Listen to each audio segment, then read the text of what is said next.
Assalamualaikum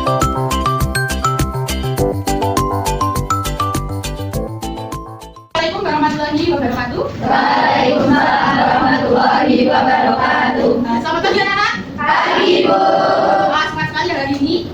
Sebelumnya hari ini tuh Bu Guru gak akan sendiri. Bu Guru ditemani oleh dua guru cantik yang lainnya. Mungkin nanti Bu Nisa dan juga Ibu Ulfa bisa memperkenalkan diri lebih dahulu. Selamat pagi anak-anak. Pagi, Bu. Perkenalkan nama Ibu Ulfa. Kalian bisa manggilnya Ibu Ulfa ya. Baik, Bu. Perkenalkan nama Ibu Nisa. Kalian bisa panggil Ibu Nisa ya. Baik, Bu. Ya, jadi hari ini kita bersama Ibu Nisa dan juga Ibu Ulfa. Nah, gimana nih kabarnya kalian?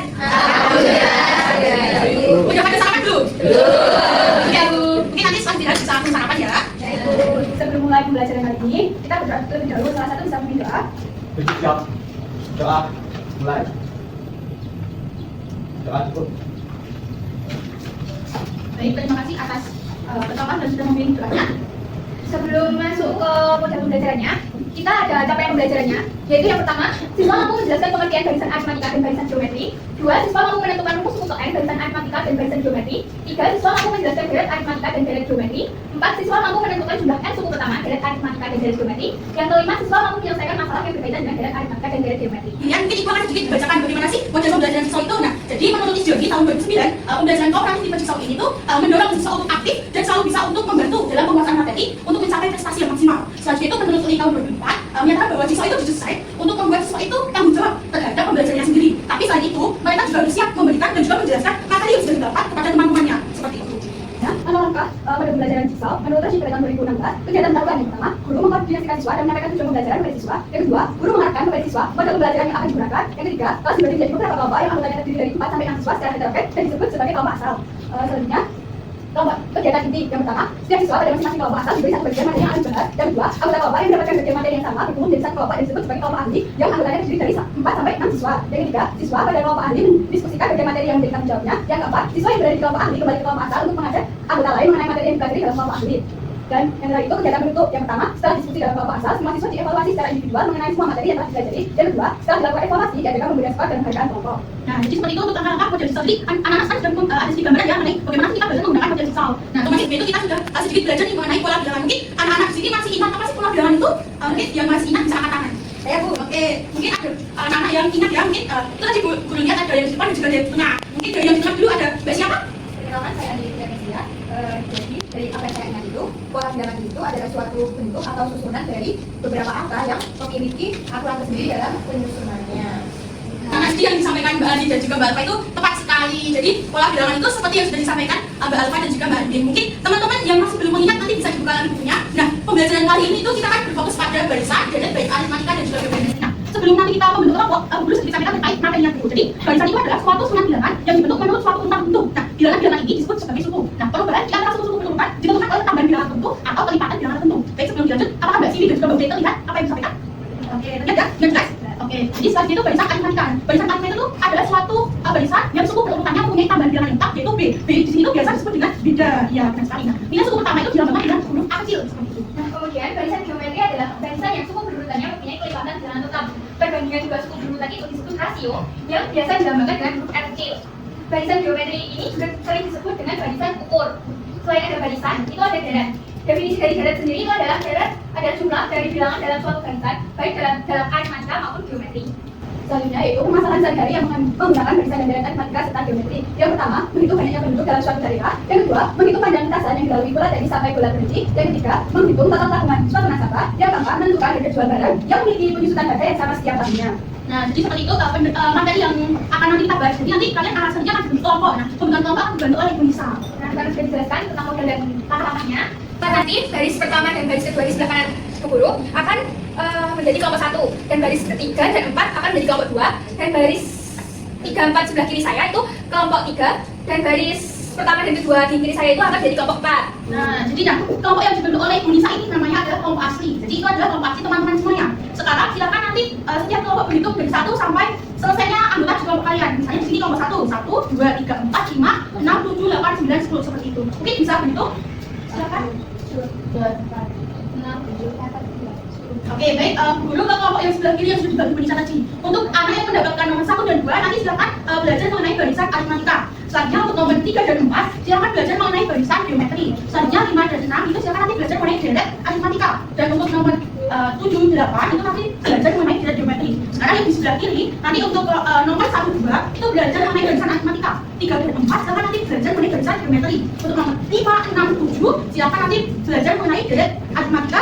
Dan 7, 8, 9, 10 nanti silakan untuk belajar mengenai deret geometri. Nah, untuk yang kelompok yang kedua tadi, untuk 1, 2 silakan belajar mengenai barisan aritmatika, 3, 4 barisan geometri, 5, 6 deret aritmatika, dan sisanya deret geometri. Seperti itu. Jadi setiap kelompok ini nanti dibagi, dan pembagian ini nanti silakan berkumpul menjadi satu kelompok. Nah, kelompok yang selanjutnya ini nanti disebut dengan kelompok ahli. Nah, nanti di sana kalian silakan berdiskusi. Nah, materi yang akan didiskusikan nanti akan disampaikan oleh Gulfa. Jadi sekarang mungkin bisa bersatu dengan kelompok yang sudah ditentukan tadi. Untuk kelompok 1, 2 di sebelah sini, 3, 4 di sebelah sana, 5, 6 di sebelah sini, 7, 8 di sebelah sana, atau dengan urutan barisan aritmatika di sebelah sini, belakangnya barisan geometri, yang depan sini deret aritmatika, dan yang belakang deret geometri.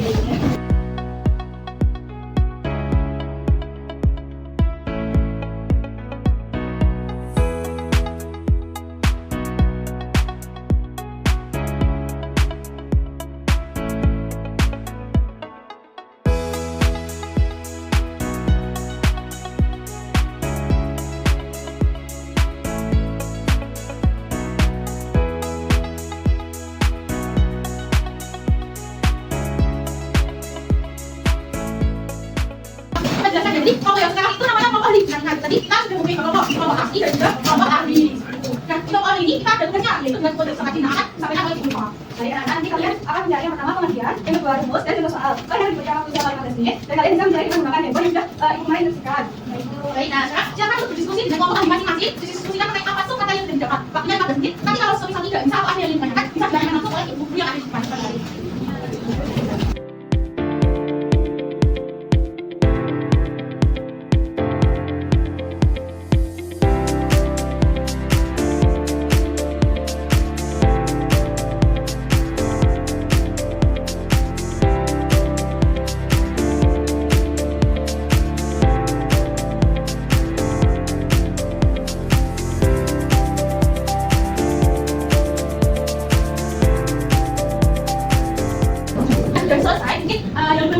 Sudah diselesaikan untuk setiap anak dipastikan paham terkait materi yang sudah disampaikan, yang sudah didiskusikan bersama dengan kelompok ahli, sama teman-teman ahli seperti itu.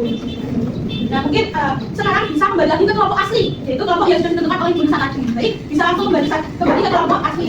Baik, itu silakan bisa kembali, nggak usah briefing, bisa pelan-pelan saja, seperti itu ya.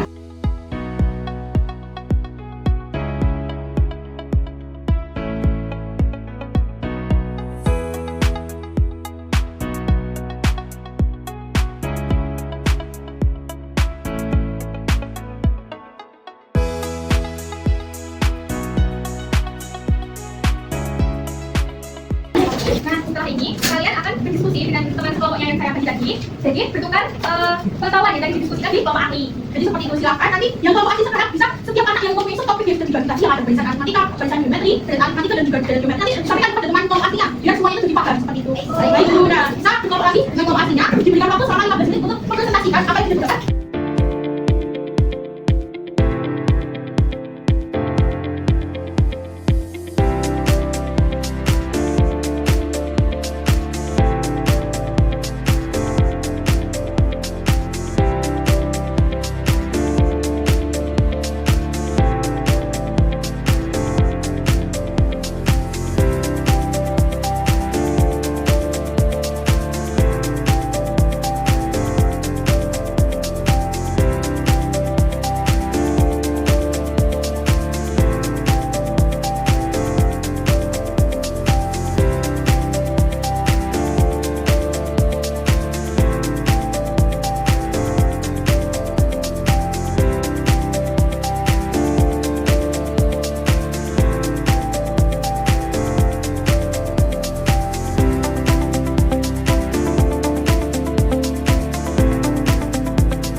Nah, sumber evaluasinya itu nanti dikumpulkan ke Bulga dan akan dikoreksi. Bulga bisa mengambil sumber evaluasinya. Baik, anak-anak nanti silakan dikumpulkan ibu, ya ibu akan penting untuk mengambil bagi sumber evaluasinya. Baik, selesai.